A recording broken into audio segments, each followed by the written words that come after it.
Guys, we have a new tier on our Patreon, and it includes exclusive bonus content. Listen up.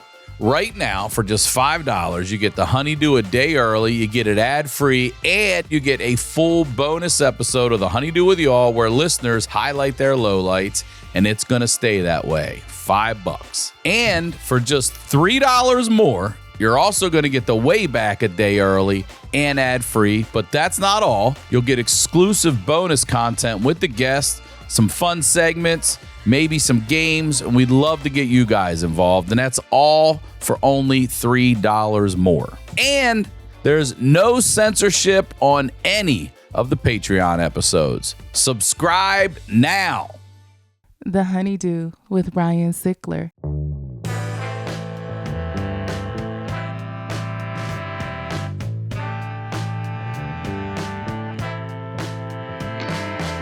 Welcome back to the Honeydew, y'all. We're over here doing it in the Night Pants Studios. I'm Ryan Sickler on all your social media, ryansickler.com.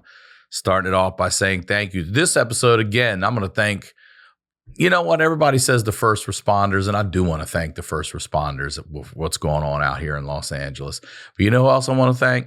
The second responders, the third, fourth, all the motherfucking responders I want to thank. All right, it's been insane here. We're fortunate enough that we can still work and you know, get through this thing. But there's a lot of devastation going on. So if you're out there and you can help, do it wherever you can, however you can. All right. I'm not going to sit there and say anything else. All right. You guys know what we do here. We highlight the lowlights, and I always say that these are the stories behind the storytellers. I am very excited to have this guest on today. Ladies and gentlemen, please welcome Juston McKinney. Welcome to the Honeydew, Juston McKinney. Thanks for having me, Ryan. Thanks for being here, buddy. Before we jump into your story, promote everything and anything you'd like, please. So I've got my latest special is on YouTube called On the Brightside. I'm starting a new tour, Just on Tour 2025, going all over the place from Florida to Canada to Michigan to Minneapolis. And I just did a TED Talk called A Comedian's Guide to Surviving a Dysfunctional Childhood that just came out on TED.com as well. Great. So I read a little bit about it, and I really do want to hear this story. So it's early for you. It hits, huh? Yeah. So tell us about it. Where are you from originally? So I was born in Portsmouth, New Hampshire. Okay. And how many siblings do you have? 2 older brothers, 1 younger brother. Okay, so there's 4 boys. Yep. 4 and boys. Mom and Dad are together at the time you're born? Yep. Are you the youngest, oldest? Where do you fall in there? 1 younger, 2 older. Okay. Yep, so I'm third child. Yep. And so I guess the biggest thing to happen in my life my memory that, was the hardest for me to, I think about it almost every day, in the back of my mind was, I was 6 years old with my mom. She was volunteering at the lawn, at the lawn fete. It's like a fair, school fair at the elementary school. My mom was very hands-on, made the lunches, made the bed. She was a perfect mom, She liked being a mom. Liked being a mom. And she all of a sudden at the fair, she just collapsed and started screaming, and I was with her, and one of my other brothers as well. And an ambulance came, and they brought her on the ambulance, and she passed away from a brain aneurysm. No. Yeah. So she just dropped, but she was able to yell. She was screaming. She was like in pain, holding her head. Yep. Oh, and you're watching that, and your brother's there as well. Yep. Just 2 of you at the time? Yeah, it was 2 of us, yeah. One of my and what are you brothers was doing? there. So I just remember one of the parents just holding Are you just holding frozen, me back. like looking? Just frozen. Didn't know really You're first grade, what was going on. First grade, yeah. Jesus 6 years old. So, and where's Dad at the time? Does he meet you at the how much of this do you remember? Like, does he come get you guys? You don't remember a lot. Who took you to the hospital? I know you're first grade. I don't remember a lot. I didn't go to the hospital. She was rushed, I guess, to another hospital. It was a Maine Medical Center. As I remember it correctly, it was, and I just remember hearing these words because they were on the phone through phone calls and stuff, and we were at my aunt's house. And I just remember then the phone rang and my aunt answered, and then she bust out crying, and That was it. So that's who told you? That's how we knew like it happened. And I remember. Is that your mom's sister? Yes. So she called you. Yeah. Well, we were all at the house together. I see. So we were all there together. We were all gathered around, and she took the call. Couldn't hide. Exactly. And then we knew. And I remember one of my relatives saying, hey, you guys got to take care of each other now. You know what I mean? It was, I remember that, just being like, you guys all got to take care of each other. And that was kind of, that's where my dysfunctional childhood story starts. Are you brothers, the four of you, or all three of you and you close? Very close, yeah. Okay, yeah. We're very close. Yeah, we stayed close. And I think it's, it was that staying close that helped us, helped us get through it. I only share this story because a good friend of mine had something similar happen, and we had to evacuate. We went to his place in Temecula. That's where we were. He was around maybe 8 or 9, and his mom wasn't supposed to have children. He's an only child. She had some kind of situation with her heart. Wasn't supposed to have a kid, but she did, and she was okay. They didn't even know if she'd make it through the pregnancy. And he's rec league soccer, and it's the last game of the season where the parents play the kids, and his mom's out there running around playing, and she drops on the field.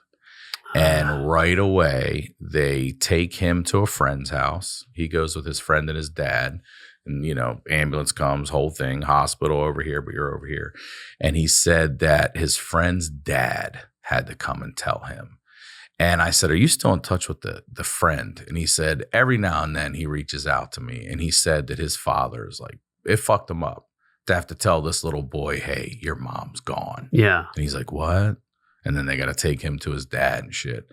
And I was like, yeah, what a way to go. I think about it all the time. How could you not? When I hear of these stories of any parent that is killed or died, whether it's the news, whether it's, you say you just think about it every day, even in the back of your head. You do, huh? Anytime there's unfortunately, I mind the news for comedy, right? So I'm always looking through the news and I see all the horrible stories. It happens every day. There's somebody, and I always think about the kid. I always think, and that was part of what made me want to do the TED Talk, was as hard as it was for me to do. And just to explain how hard it was for me to do. Selfishly stop you here for a second.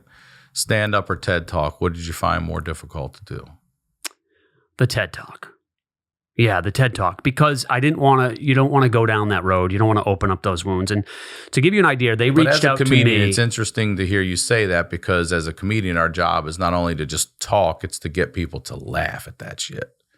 And that is its own challenge, instead of just bearing your soul and maybe enlightening someone else, or, being this cathartic voice for someone else. Well, that part of it I love, and that's part of why I did it too. But to get there, so the woman who ran the TEDx reached out to me about doing a TED Talk, and I kind of reluctantly did it. Was like, all right, let me go down this road. But to give you an idea of how hard it was, so we're sitting in the room where it was just all the people who got picked to maybe do the talk, because you submitted your story kind of on paper, and we're all in a group, and we all each got a chance to say it out loud, like 5 minutes, just to get who we were and what we're here for. And I started what I just told you about my mom. Like, I couldn't get through with all of them looking at me. So I just stopped. And I told her afterwards, I said, I can't do this. I don't think I can do it. So the reason I was just able to tell it to you without getting emotional, breaking down, was because I did do the TED Talk, and I have done it. And I'm able to, I'm almost like just saying the words and I'm not thinking about it. Mm-hmm. Mm-hmm. That's what I mean. So it's like a shield we put up, right? So, I didn't want to do it, and I couldn't have my dad in the room. My dad lives in the town where I filmed it, in Portsmouth, New Hampshire, and I didn't want him there because I knew if my dad was there, I couldn't do it. So when I say it's harder, that's why this was harder for me. But knowing that people, kids, I think of kids. My friends have friends that have lost their mom. Mm-hmm. And I'm like, if they can see it, so. It's really powerful, because I lost my dad at 16, and we found him dead in his bed in the morning, and my mom had already left the family. So we're on our own.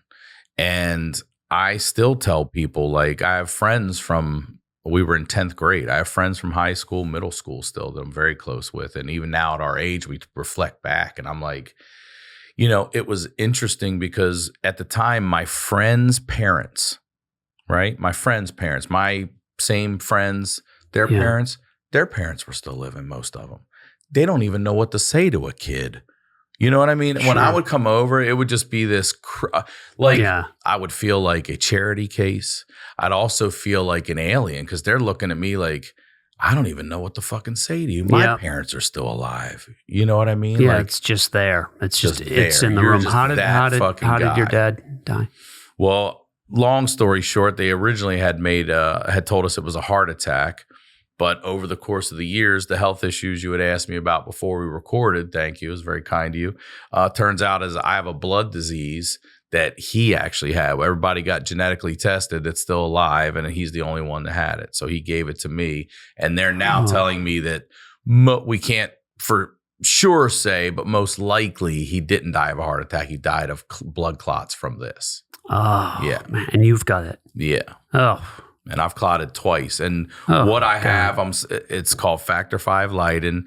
And most people don't clot. And if they do, it's once by the time they're 65. I've clotted twice before 50. Are you on blood thinners? Yeah. Yeah. I just met with an oncologist and he's like, your veins are not virgins. Oh, geez. So I don't have another one in me. I have another one in me. Dan, are you saying it's a good thing I got this on the books this week? Is that what you're saying, Ryan? Yeah, bro. Oh, you never know. Sorry, this man. motherfucker's ticking. Okay, I'm ticking, bro. I guess none of us know, but yeah, I can't imagine having that. And unfortunately for your mom. So let me go back to that for a second. Just knowing everything I know as we get older, everyone wants to know about health. This brain aneurysm, was it something that is a genetic thing, or is this just a fucking... Don't believe so. They believe it was birth control related. No. If you remember, back, and I think they used to give much higher doses. And, my mom at that point had 4 kids. She smoked cigarettes. So I think that combination too might have had something to do with it, but that's what they think. But never, it was never really talked about, never really brought up, never really proven that I know of. There was just brain aneurysm is what they said was causing death. Yeah. Wow. So what happens then? I mean, what happens with dad? And so then, my dad first reacted not well. Like he took off. He got out of there. I mean, imagine. It was hard on him, obviously. And he was a drinker. He was a little bit of a drinker. I wouldn't say he was an alcoholic yet. But he drank for sure. And a lot of this, you're asking me what I remember. So some of this is from stories of my brother telling me this is how I understand it now. Everyone's going to yell at me for interrupting you a bunch. Give me the ages real quick of everyone when mom dies. You're 6. Well, so it's so we're all 3 to 4 years apart. So it was in June of 77. So I'm 6. My other brother would be 9 going on 10. The other one was 12, 13, right in there roughly. What's the youngest? 13, 3. Damn. Yeah. So he did. Okay, so from 13 to 3, we're 13 talking. to 3. Very young these kids. And my Okay. dad wasn't, I told you how my mom was the do everything mom, wanted to be the mom. My dad didn't really know how to be a dad. That ain't cutting sailboat sandwiches, bro. Nothing. That ain't cutting. No. Nope. I mean, it was the Wild West for a little while, for sure. So, and you're all boys, too. There's not even at boys. least a sister in the mix to say, guys, let's settle down for a second, because a girl would do that shit. Yeah, and we were almost we used to say we don't know what it would have been like if we had a sister. I remember we would dry our hair in the oven. Not in the oven. We would open the oven, not in the oven. Yeah. We would open the oven, you put the oven on, and you would go like this, and the heat would go up, and we would think about, man, it was crazy. A sister being there with a hair dryer. We didn't have a hair dryer. Yeah, we didn't have, so when things were starting to fall apart, my aunt, my mom's sister, then moved in to help take care of us. She was going through a divorce with her husband. She brought 2 of her kids. So basically, and they ended up in a relationship. My dad and my aunt ended up together, sleeping in the same bed. Exactly. No. So I was aware that was not. Your dad next lady. Next serious woman. He might have been doing whatever he's doing out there, but next serious relationship is mom and then her sister. Oh yes, yeah. There was nobody else. Yeah, and that just how fast was that? I'm asking. I know your aunt stepped in right away to take care of you, but how quickly it is was it a probably a relationship? couple of years. I mean, I wasn't 10 yet. I was like 8 or 9, probably, if I had to guess. It was pretty fast. It just kind of happened, and so now your cousins are stepbrothers. Cousins are like stepbrothers to me for sure. Yeah. So there was in this 3-bedroom. 1 bath. There was a dad and aunt, 2 cousins, and 4 brothers. I mean, in this one house. My grandfather lived there. I mean, he was there too. He would for a little while. My grandfather moved in. Yeah, the whole family was there. Wait, did anyone ever challenge it? Did no one ever say, "Dad"? Well, I do a joke. You have older brothers. Yeah. At that point, they're 16. Mouthy brothers. Yeah, I do a joke where I say, I said to my dad, I go, Dad, you and Aunt Glennis are sleeping in the same bed? And he's like, look, if I'm going to end up with one of your aunts, better your mom's sister than my sister. And I go, that's the last time we ever talked about it. Yeah. Is that a real conversation? Well, I mean, I don't know that it happened that way. True. It's more of my coming out of my comedy. True. But I walked in on them. One of my specials I closed. I walked in the door and they were like, did that really happen? Like I walked in on them. You saw your dad fucking your aunt. Yeah, I mean, I don't put it that way, but I do. Yeah, that was bad. We know that's a touchy subject, but for sure. But it was crazy. Yeah. It was, yeah. So it was a little, and they both drank. You know what I mean? So there was drinking. There was. But did you ever talk to your cousins? How old were they? The 2 that came with her. Well, put it this way: my one cousin was my little brother's age, so he was like 3, and the other one's older was like 12. So he was on the older side, maybe 12 or 13. We all nobody ever sat really down great. one night and hung along out in the bedroom and be like, guys, isn't it weird that our parents are together? You never really brought it up. It just was what it was. You didn't really talk about it. But to give you an idea, my cousin, my younger cousin, he couldn't watch my TED Talk. Just to let you know how, like, the shit that was underneath it all. You know what I mean? It was like he started to watch it. I start off with about 1.5 minutes, 2 minutes of comedy. I show how Conan O'Brien, he spelt my name wrong, and how my dad named me Justin with an O, because like, you were born just on time. So I start like that. I'm like, it could have been just in time. It was this dumb joke. So my point is how my dad embarrasses me. Then I immediately get into being with my mom. Right, when I'm 6 years old. So I started in, and he goes, I don't know if he's even watched it yet. It's been out for 2 months. So I don't even know if he's watched it. So we didn't really talk about it. We all were there. We were there for each other. We did use humor and try to laugh at stuff. But I mean, there was, there's stuff I couldn't get into in the TED Talk because it was 19 minutes long and I had to keep it short. But, because of the drinking and, there was jealousy in there that I didn't touch on in the TED Talk where, my dad would then be jealous that my aunt was cheating on him. I mean, wrap your head around that. I mean, my dad is worried that my aunt is just cheating. I'm like, what? So there was a little bit of that going. And there were nights where my dad would, they'd get in fights and the police would be over, and then he'd run out the door, and both would be drinking. Toxic as shit. I used to say having 2 in front of my sons and my nephews. Yeah, it's crazy. And I would say that having 2 alcoholics is better than one. It's almost like having 2 dogs. They almost kept each other company. So we would just kind of just keep each other out. Yeah, you know what? That's interesting. Yeah. So they just fuck with each other and go off over there and yell and bicker and whatever while they leave you alone. You hope, but we were always worried that people from school would find out. Like my dad, I didn't even think about people in your school finding out. You didn't. You tried to hide everything. You didn't want anything that was going on in your childhood to seep out. Ever. And my dad got mad at the bank. This is a story I tell in the TED Talk. My dad got mad at the bank because they declined a loan. They turned down a loan. So he went down in his underwear in broad daylight and threw a brick through the front window. No, he did not. Yes, that's your dad threw a brick through the front window through the in front his window. Underwear. Yes, and so. So this is the worst part. This is the worst part. Can I get a loan to fix that? Yeah. I don't even know. Yeah, it was not good. Oh God. So the worst part, when he ran out of the house, he just left pissed. He just ran out the front door pissed, gets in the car and takes off. We don't know what's happening. So there was that moment of dad's gone, something's gonna happen. Please make it home safe. Mm-hmm. Don't kill anybody. Don't do anything bad. My phone rings. My friend Alan lived across the street from the bank. No. And he calls me and he says, Justin, is your dad home? And right when he did, I got a pit in my stomach because I knew that he wasn't, because I just saw him run out. So then I'm literally going, what did he do? What, and he goes, I think I just saw him throw a brick through the bank in his underwear. And, so the comedian in me was, I would say, well, he did say he had some errands to do. What could I wish I could have come up with that line back then. But it was crazy. And it was like that. So I was worried everyone at school was going to find out. Right, he got arrested. No. They chased him. Well, he's on foot. Yeah. Oh, no, you drove there. Yeah, yes. Okay. But they called ahead to raise the drawbridge. There was a drawbridge that would go from Kittery, Maine into Portsmouth, and they raised it so he couldn't get over that bridge. And then he comes back to the house. They chase him into the house. It was a whole, Into your house? Yeah. Are you there? Yeah. Yeah. You're there when the police are sprinting into your home? Yeah. He had to come in and actually. What's he say when he's running in? So this actual, the bank incident happened on the back of this is actually my cousin who experienced this. And one of the things in the TED Talk, as I say, is we learned rules. We had rule number 1 was no sleepovers. So this is actually, so what happened was my cousin had a sleepover the night before the bank incident.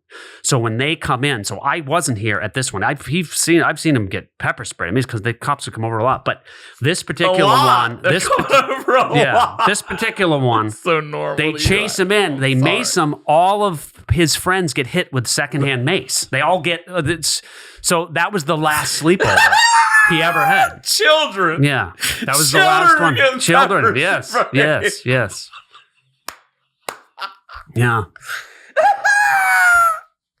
And we were even said and we even said to him, I was like, yeah, buddy, that's why we don't have sleepovers. I go, you can't have a sleepover because it was just too unpredictable. Yeah, that was it. Oh, man. That is too much, dude. Yeah. Okay. So as we're moving through school, are your dad and aunt together all the way through high school? Do they separate? Are they still together? No, actually, they had split up. She actually remarried after I got out of high school, and she just passed this year. Oh, I'm sorry. Passed, yeah. And I give her credit for coming in when she did to kind of keep the lights on, let's say, right, and keep everything together. She was kind of like the glue to keep it together, yeah. And my dad has been, I feel like I should say this, he's been sober now for 18 years. It's a great story about my dad, and he's a great guy, and we have a great relationship. What's the charge for throwing a brick through a bank window? Does he do how much time does he do? I don't think it was time. I think it was more like restitution. Wow. They probably suspended it. You know what I mean? Yeah. It's criminal mischief or assault with a deadly weapon. I don't know what the actual charge ended up being, but it was probably like disorderly conduct and criminal mischief. And but you ever talk to him about it? Oh yeah, we can sit there with my dad and laugh. He'll do it. Okay, he'll go back. We have such What's a great. One of his favorites to talk about?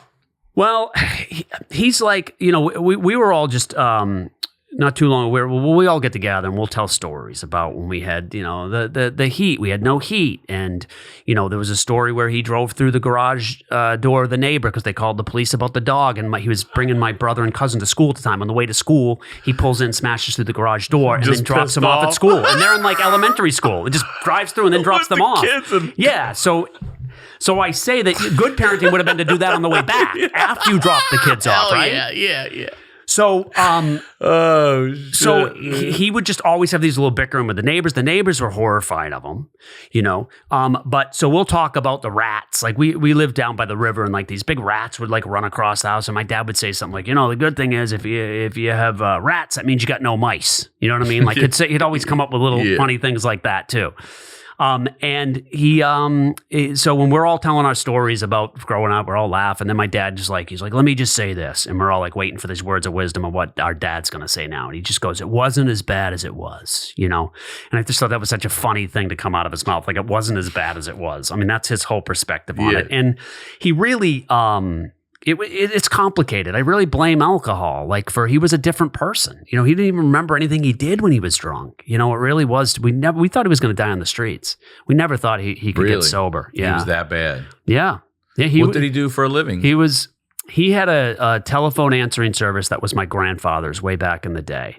And that was like a company business. I don't know that it really made any money. I mean, it's funny because it looked like we had money, but we didn't. Like he had company cars. Like he got cars through the company. So he had two, they were used, but he had two used Mercedes. So it looked like we had these Mercedes, but yet you go in there and like I played football. I had no medical insurance. I had no cleats.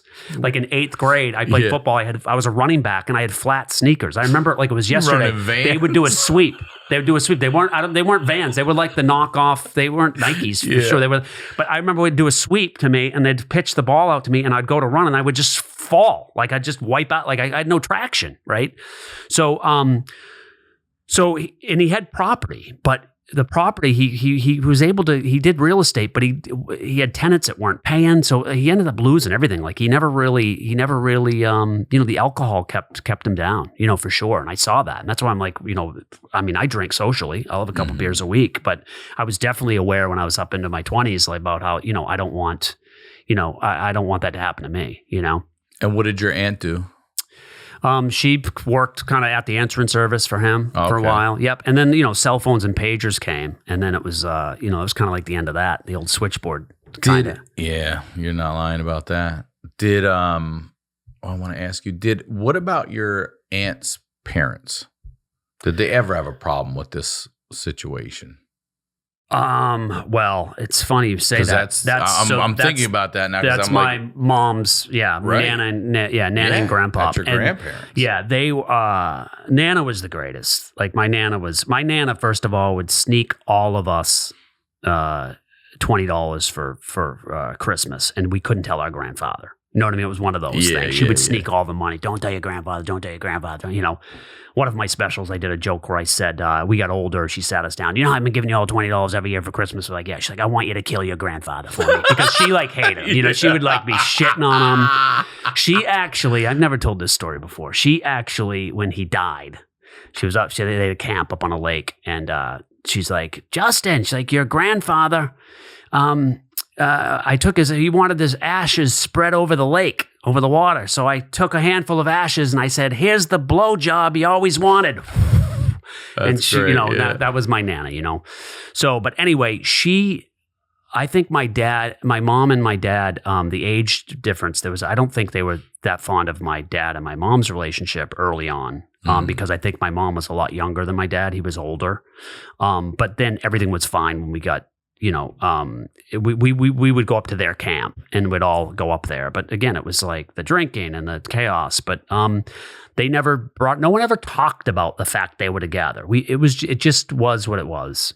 You know what I mean? It was just nobody really brought it up or thought about it. And it was, it was just crazy. Good times. We laughed a lot of drinking, a lot of laughing, occasional cops. So when do you, occasional cops, when do you, get out of there?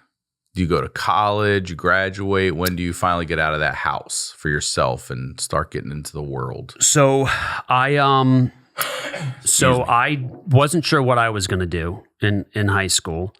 And I thought I wanted to be a private investigator. And I asked the guidance counselor, and I briefly hit on this in the TED Talk too, I think, to set up a ride along with or a job shadow with a private investigator. Like I couldn't find a private investigator, but I got you this ride along with the local PD, local police department. I'm like, I don't know that I want to do this, but she set it up. Why not do it?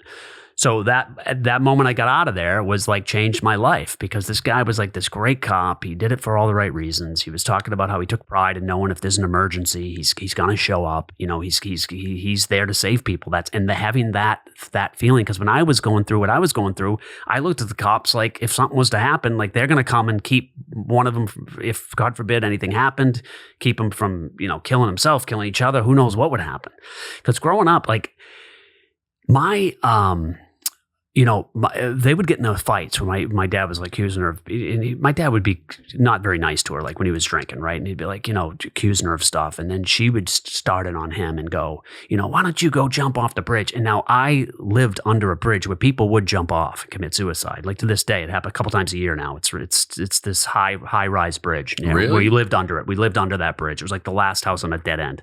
We lived literally a dead end. We grew up on a dead end, exactly. Which I say my kids have no idea. They live on a cul-de-sac. cul-de-sac. There's a difference. That's a You know what I mean? big difference. It's a lot easier to turn yourself around in a cul-de-sac, right? You don't have to fucking worry about bodies falling either. Yeah. So, but I could remember this like it was, she'd like, why don't you go jump off the bridge? And she'd go, you don't have the balls. And I remember he was like egging him on. And I'm thinking, oh my God, don't say that. Don't challenge his manhood, Now I'm thinking, and my brothers and I will joke with this. I go, could you imagine if he did it? And be like, you know what, say what you want about dad, but you can't say he didn't have balls. You know what I mean? It was like, so that's how I looked at the cops. Like as far as if they would save, we might need them at some point. And that's how I looked at them. So that got me into law enforcement. So I spent 7 years in law enforcement. And Where? That was my first job. York County, Maine. It was a sheriff's department. So it was right on moved up to Maine? It was right on the line. So New Hampshire and Maine border each other. So right over the line.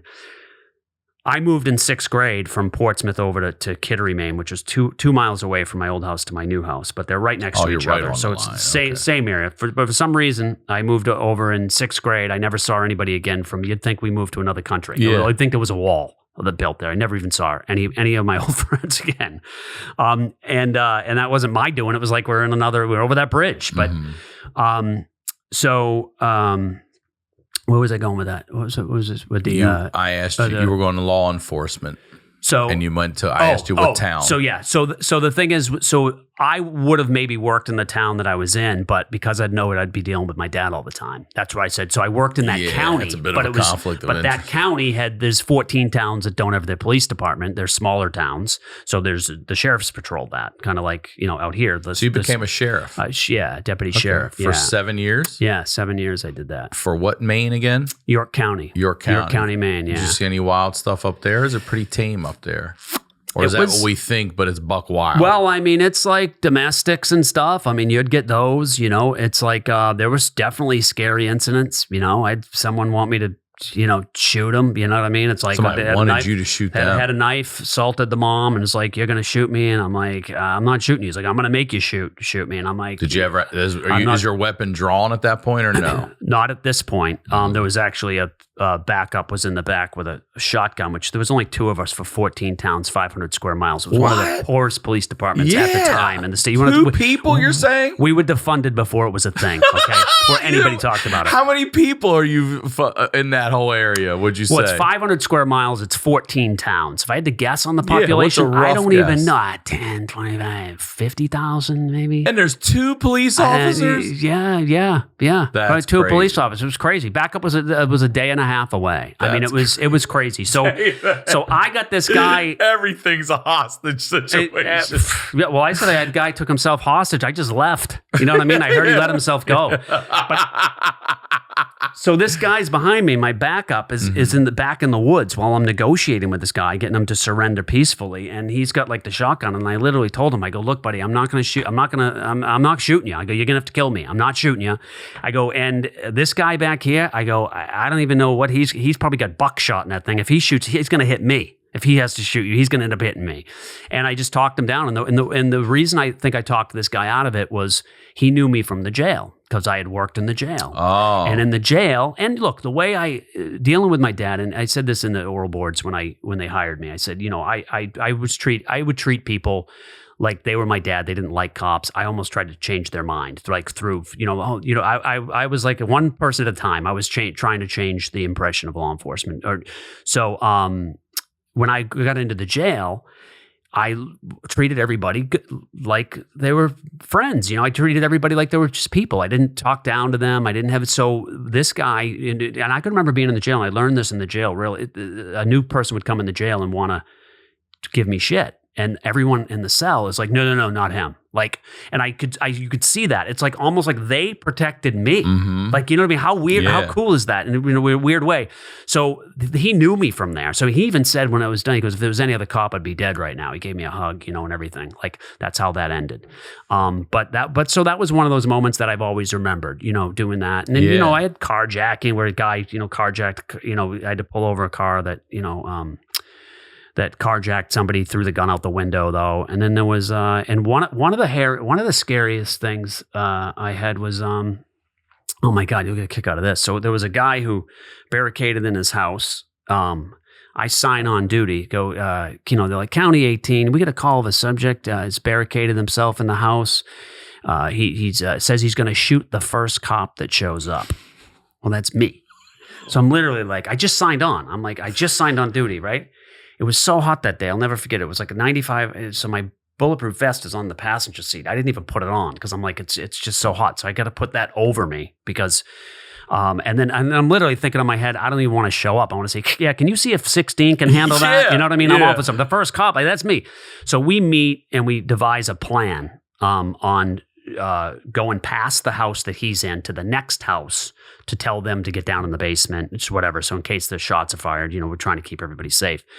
So my partner who got hired before me, he goes, I'll get in the back seat. And I go, how come I'm driving? You know what I mean? Like so if someone's going to shoot at the car, they're going to shoot at the driver. Yeah, I'll lay down in your back seat. I go, you'll lay down in the back seat? You know what I mean? I go, he goes, I'm not even looking at what's going on. He goes, I got seniority. I go, seniority? I can't be a witness to any of this or anything. Yeah. So he goes, I got seniority. So, but by like 6 months, he just got hired like 6 months before me.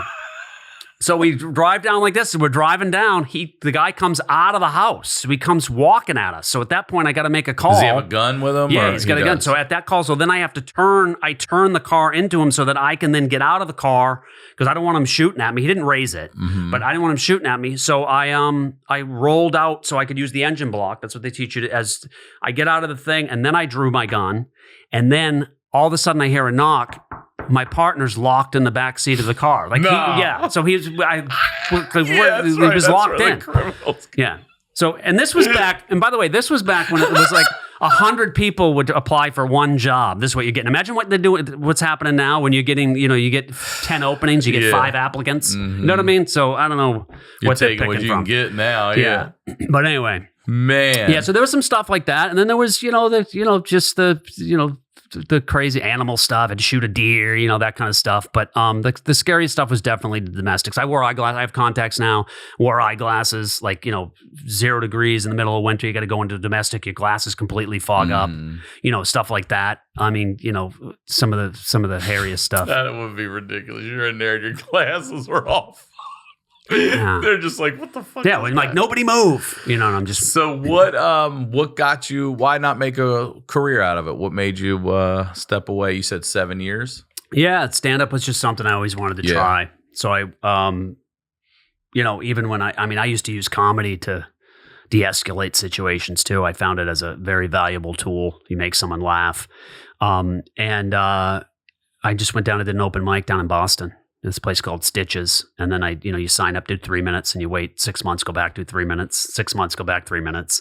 So I did that for about a year and a half. Then slowly, found a gig here or there. And then in 97, I moved down to New York City. All right. So now you're a father. You have how many kids? 2 kids? Now, yeah, my oldest was born in 07. So I have 2 kids, 17-year-old, and one will be almost 15 next month. And so how are you educating them about your upbringing, and how do you teach them?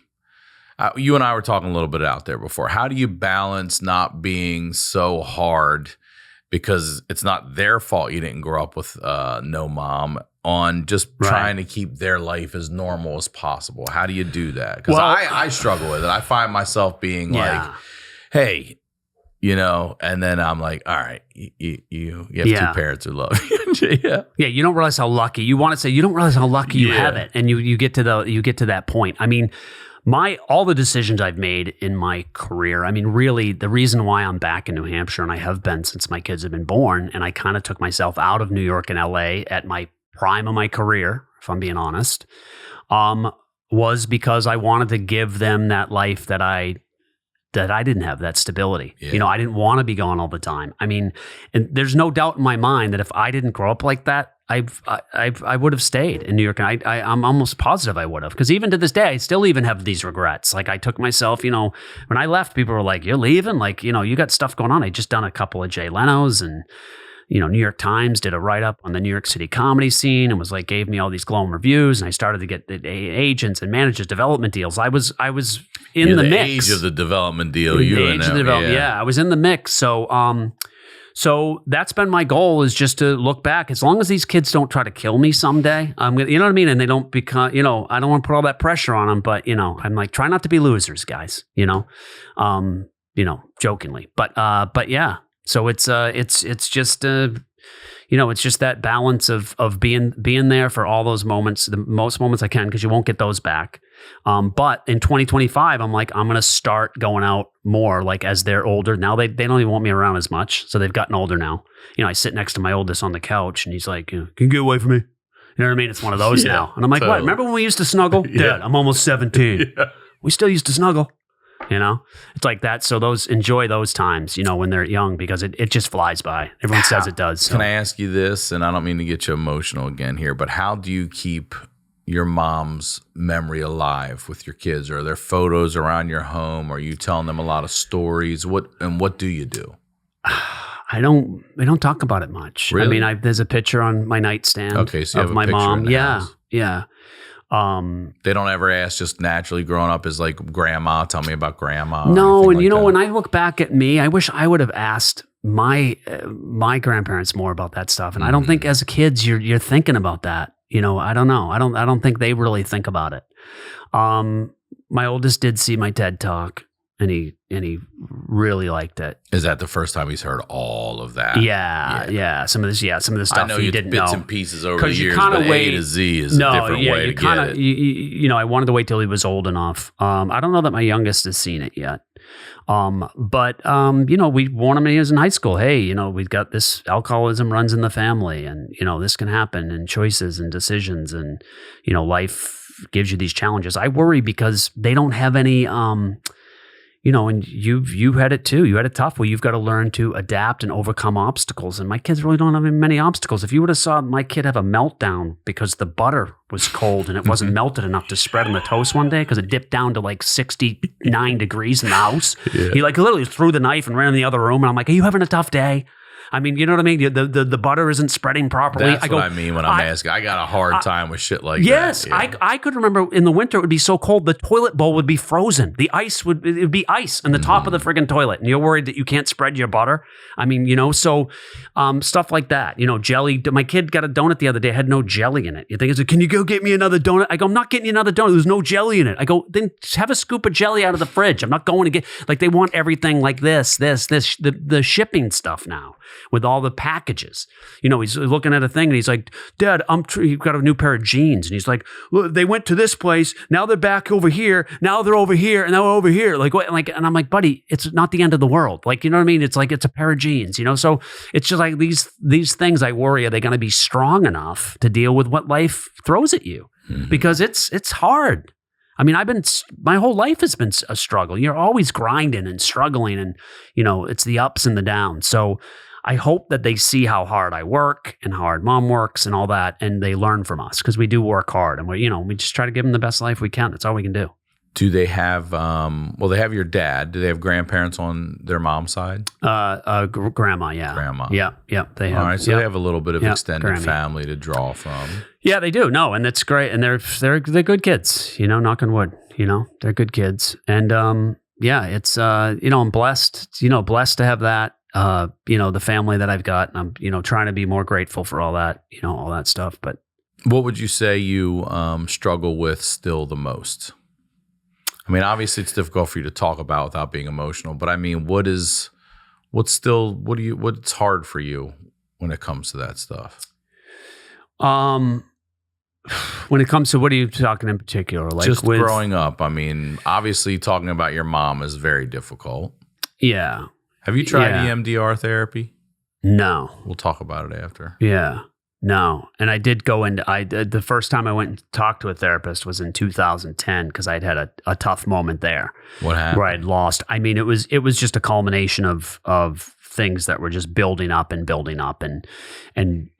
lost my mom. And we didn't get into this, but when I had my development deals, I had a couple big ones, CBS, Warner Brothers. There was a few years there where it was, do you mind tell people what your development deal was? You don't have to talk about numbers or anything, but what was it? Did they give you a year? What was it? I don't even mind talking numbers, because it has a horrible ending. Let people know what this is like. But but yeah, so like in 98, 99, 2 years in a row. So you go out and you pitch, they see your stand up, they see a tape of your act, and they want to develop a show around your stand up. And you're like, that's how all the sitcoms were being made back then, right? The stand ups were getting shows based on their material. So first one I get is with Warner Brothers, based on my life as a cop, small town cop up there. And it was $370,000 in 1998. I had no money at all, zero money. Wow. Okay. So it was. But what's the deal? One year you take write yourself the pilot, off the market. You write the pilot. 1 year they hold you. Yep. And then hopefully it gets picked up. So what I heard happened was, Warner Brothers and CBS were both bidding. We ended up going with Warner Brothers because it's the studio, and then it can go to any network. And CBS, we thought, was going to be the network, but apparently the head of Warner Brothers at the time had just left, and this new person came in that Les Moonves didn't like. So I was told the last thing he wants to do is make one of this guy's shows, right? When he comes in, right? So it's just the new bad crop luck. never want. They want to put their footprint on it and handprint. They don't. Yeah. Want. So that then went away. Kapoof. So the next year, I paired up with this guy. Do you know John DeResta? I do know who John. So he was a cop. He was a transit cop. Back in the day, he would do stand up with us all around. I remember him. Yeah. So we had the same agent. So they paired us up and we pitched another idea. And this was more about a fish out of water thing. I come down to New York City. I'm the, love my job, want to community policing, love people, making a difference one person at a time. And he's like the bidder, just wants to get done, he wants to get injured, get 3/4 pay, doesn't want to go eat with the public, doesn't want to mingle with, he's just this bitter New Yorker. It's almost like this good cop, bad cop kind of thing, right? So we get that. So that was like $250 plus this, so it was $270 with the writing fee. So I got all this money at 98, 99 and didn't do anything with it, didn't buy anything with it. And there was a waiter at Dangerfield's Comedy Club who is a stockbroker. And he was like, hey, have you thought about putting anything in the market? So I slowly gave him like $10,000. He doubled it. I gave him like 50. He doubled that. I gave him more. He doubled that. He kept doubling and I'm looking at it going, geez, I might not even, this comedy thing doesn't work out. I might not even need it to work out. So, and what I didn't realize was I thought I'd kept like $100,000 in cash, which was like my emergency, whatever's trying to be smart. $100,000 was in a mutual fund, but I didn't realize it was a .com mutual fund. So this was, in 2000, the big .com boom, right? That burst. I didn't realize when he's selling stocks that I owed the IRS capital gains on all those stocks. So I owed them over like $100,000. I had to take all that money out. So long story short, on paper, I had like $750,000 in the bank. Didn't buy anything. I ended up with about $10,000 by the time I took my last thing out. I was walking around in 2000, 2001, 2002 when I moved to LA. Depressed as can be. Yeah. Couldn't even look at it. Wasn't even really. Now, if I was smart, when it was going down, down, down, I should have pulled it at some point, bought a piece of property, but I was so depressed, I couldn't even look at it, just thinking maybe it'll come back. And I remember the broker said to me, oh, if Noah Rockefeller had kept his stuff, 75% of it would have all come back. Well, it was a different time. As this .com stuff, they weren't making money. So anyway, didn't know what I was doing. Lost all that money down to $10,000, and then my whole career changed. Like that's why I had to I couldn't be auditioning for stuff in LA. I had to go on the road. I started doing the improvs and the funny bones and working all those to make a living and to hopefully buy property someday. 2006, it was so expensive in LA, $500,000 for a 2-bedroom back in 06. Yeah. So we ended up going back to New Hampshire. That's why. So my whole career, everything I worked to do got blown up from my stupidity. And I remember my dad heard what happened to me. And my dad's like, he's like, why didn't you ask me what to do? I would have told you not to put it in the stock market. I'm like, you were living under a bridge. My dad was homeless. Advice do you? Sorry, I didn't think to ask you what to do with my newfound wealth, But I tell you, look, when you tell someone you lost that kind of money and they're like, well, it must have been nice to have that kind of money. But really, no, it would have been nice to never have that kind of money, because then you lose it. It was brutal. So then here I am back in 06. I was going to say, how do you rebound from that financially? I still haven't.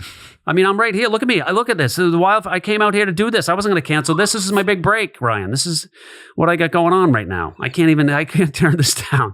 If you told me 30 years ago that I'd be in my 50s flying in when LA's burning with my CPAP machine and my inhaler, like during the wildfires to do Ryan Sickler's HoneyDew podcast, I would have said, you're crazy. I don't see that happening. I mean, I would have done it for you, but we could have Zoomed. We could have Zoomed. We could have rescheduled, but what if you didn't want me back?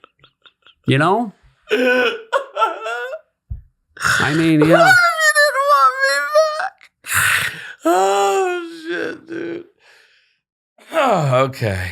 See, it's funny you say this, not, because I wasn't I was in not that I'm in any financial position to do anything, but I certainly wasn't during the .com. But when crypto hit, I had a ton of those people coming at me, and I just kept saying no. Now I know there's people out there. If you'd have bought $1 Bitcoin, and they're right. If I'd have done it, whatever. If I was fucking would have bought Apple back in the day when they were bringing them in school, sure. Amazon, sure. Yeah, we all feel like idiots. I wasn't an adult in that generation when I could have bought that shit, right? Yeah. But the crypto thing, I know it worked out for some, but most it did not. A lot of these came through and were bullshit. And I feel like I could have got wrapped up in that. And I'm so glad I didn't, because I hear shit like this. It's brutal. And you know what? There was only 2 people who warned me at the time, because everyone was saying stock market. Everyone was making money back then. Everyone was making money. Mm-hmm. So 2 people, Eddie Ift. You know Eddie Ift? Yeah, of course, he's been on. Yeah. Oh, he's been on? Oh, okay. yeah, we're friends. So Eddie was, and I don't know if he remembers telling me this, but he's like, I wouldn't mess with it. And he just gave me some warning about it. And I was the only one who even said anything about stocks. And the only other one was the owner of Dangerfield said, buy property. They can't make more of it. No. Rodney wasn't the owner.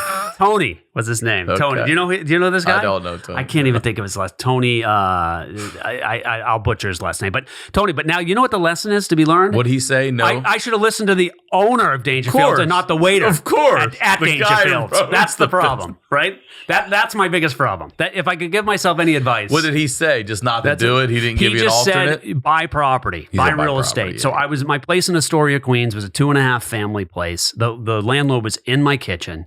She's like, you wanting to sell it to me. She was going to sell it to me, not go through a broker at all. Let's just do a sell. I had the cash. I could have bought it cash. It was $370. So I could have bought the whole thing. And my wife, she doesn't know either. And she's like, well, then we might be stuck here. Do we really want to, know where you're going to be? You're talking about going to LA. So you just don't know. I was just a financial moron. How would I know? You know what I mean? It was like, I had no background at all, but yeah, but anyway, so when 2010 comes rolling around, by that time, it was just trying to keep my career afloat. And, what did I do? The woulda, coulda, shoulda stuff is, just runs in my head all the time. And I don't know how common that is, but just, and you got to really just move on. So that's why when you talk about therapy, that was kind of the idea, was just try to, just move on and put stuff behind you. You can't do anything about the past. It's such a brain suck to think about what happened, and it's so disruptive, and it's brutal. But I also, just from doing this show and things, I also have a hard time reminding myself that 51-year-old me today isn't 16-year-old me then anymore. I don't need to necessarily feel that way anymore. There's still that, like, look, I'm financially illiterate. I didn't know it. All I have done since I've been 16-year-old is get up and figure out how the fuck I'm going to get through this day. I know. How am I going to get something to eat? Where am I going to work? Yeah. How am I going to make a little money? How am I going to get a roof over my head? That's it. I've never been like, let me take some money. I haven't had this money to kick out over here. And they should be teaching that because people don't know. And then before you know it, you're 35, 40 years old. How to write checks. We don't even use checks anymore. But checks, at least that's still just money in the bank account. Like this, these things I tell young people now, it's like Roth IRAs, get an IRA, put a little bit away. Yeah. You always got to put away. You never think it's going to come. Just put a little bit away. Yeah. And if it's like, well, I don't have any money to come away. How many times did you go to Chipotle this week? 4? Go 3, take that $15 times 4 weeks, put that money every month into something. Yeah. Just so you can look back at the end of the year and go, I got a little something this year, a little something. And you can't tell me you can't cut shit out, right. Coffees and crap that you blow money on. You know? I really wish I would have gone and at least taken some sort of business class back then, and just tried to round myself a little more than getting this late into life and being like, wait, what? And I don't know what, like, I talked to friends talking about T-bonds and shit. I'm like, I don't even know what the fuck you're talking about, bro. No, I don't know. And I still don't know. I've gotten smarter now. Literally in the last few years, I literally said, because I just stayed away from it. It was just putting money into a retirement thing. I did start doing that. I mean, I've been doing that for a while, putting retirement. But as far as like individual stocks, I mean, you're really gambling. The stock market's kind of gambling. It is. Yeah, so, for sure. And if it's too good to be true, it is. Yeah. That's the thing with that. Well, even you mentioned the Bitcoin. I remember a guy, I remember when it was a buck a piece or whatever. There was a little sticker on this place downtown. It said, we accept Bitcoin. And I'm like, what's that? And I remember the guy, oh, it's going to be this new currency. You should buy 100 of them. You know what I mean? I mean, it's like everyone's got those stories. So, but yeah. So I'm going to try to teach my kids how to be smart in that sense, because look, when you get to mid age, it is important. It is, where are you financially? And no one talks about it. Everyone's afraid to talk about it too. Like even families. Like you don't want to, you know what I mean? It was one of those like things. If there's like one relative that's like killing it in the market, or he's doing this, he's doing something smart. It's like you don't even like no one wants to talk money ever. Like you don't educate. Why don't you just let this person in on what you're doing? Not if it's a freaking scam, because I got burned on crypto too, and it's like, you know, I've done a little bit, but only a little bit. But you don't invest anything you can't lose. Like, you know, I'm talking about like a few grand. You know what I mean? Something like that. Like I played. My brother had this tip, and it's like we give him shit every day about it because it's gone to nothing. It was $13. It's like 30 cents now, and all we do. Well, we always joke about, we're going to give you all of our. It's this thing called theta. Yeah. Yeah. It's look at it, theta. So the guy that told him it's $13, so he got out when it was $13. He sold it at $13. The guy that told him, he got out of it. Oh yeah, we got in at 13. He got out at 13. Yeah. What a coincidence. But anyway, I don't know. It's all. But look. You know, you've got health stuff. You know, everyone's got stuff you're dealing with. I mean, when it comes down to it, it's just money. If you really have your health, and there's so much crap going on that it's perspective. That's what I wished I could be better at, and I'm not great at perspective. Just being grateful for what you have instead of worrying about what you don't have. You know what I mean? That's a hard lesson to, I think, wrap your head around. This has been a great episode. I appreciate you coming on and sharing all this with us. I appreciate you having me, man. I've been trying to get in here, man. I've heard your name so many times. That's nice. Thank you. People talking about how great you are. Yeah. Best fans.